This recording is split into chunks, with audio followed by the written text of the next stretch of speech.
PSC chairman సహజంగా ఏమంటాం, ప్రతిపక్షానికి అడుగుతాం నువ్వెవరో పేరు సిఫార్సు చేయని, వాళ్ళు ఇచ్చిన పేరుతో పెడతారు. క్రిందసారి పేయవల కేసుకి ఇచ్చారు మనం. అట్లాగే ఉంటుంది, ఎవరైనా సరే ప్రతిపక్షానికి ఇవ్వడం అనేది సంప్రదాయం. ఒక్క పదవే కదా వాళ్ళకి వెళ్ళేది అధికారికంగా.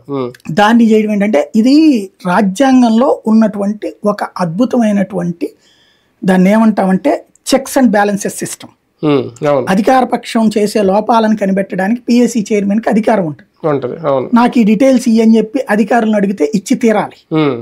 తద్వారా ప్రభుత్వం చేసే తప్పిదాలని ఎత్తి చూపెట్టడం ద్వారా ప్రభుత్వం అధికారంలో ఉండగానే తప్పులు చేయకుండా ఆపడానికి ఒక చక్కటి అవకాశం ప్రతిపక్షానికి ఇవ్వాలి, విపక్షానికి. ఇప్పుడు రేవంత్ అందులో ఒక డొల్ల చూపెట్టాడు. అంటే అంతకుముందు కేసీఆర్ ఒక డొల్ల చూపెడితే దాన్ని వాడారు, తర్వాత చంద్రబాబు వాడారు, ఇప్పుడు ఈ కొత్త డొల్ల చూపెట్టారు.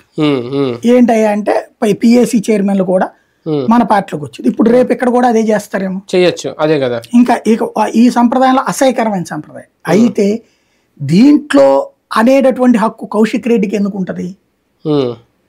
కౌశిక్ రెడ్డి ఎక్కడి నుంచి పోయినోడు? కాంగ్రెస్ తరపున గెలిచి బీఆర్ఎస్ కి పోయినోడే కదా. మరి ఆయన చెప్పడం ఏంటి నీతి? నెంబర్ 1. ఆయన గాంధీకి చెప్పే నైతిక హక్కు ఉందా?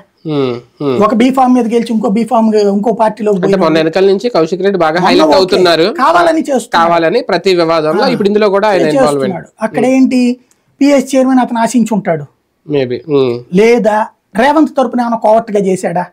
ఎందుకంటే ఆంధ్ర తెలంగాణ ఎందుకు రాజేశాడు? హైదరాబాద్ లో గెలిచిందే బీఆర్ఎస్ అయితే ఆంధ్రలో ఓట్ల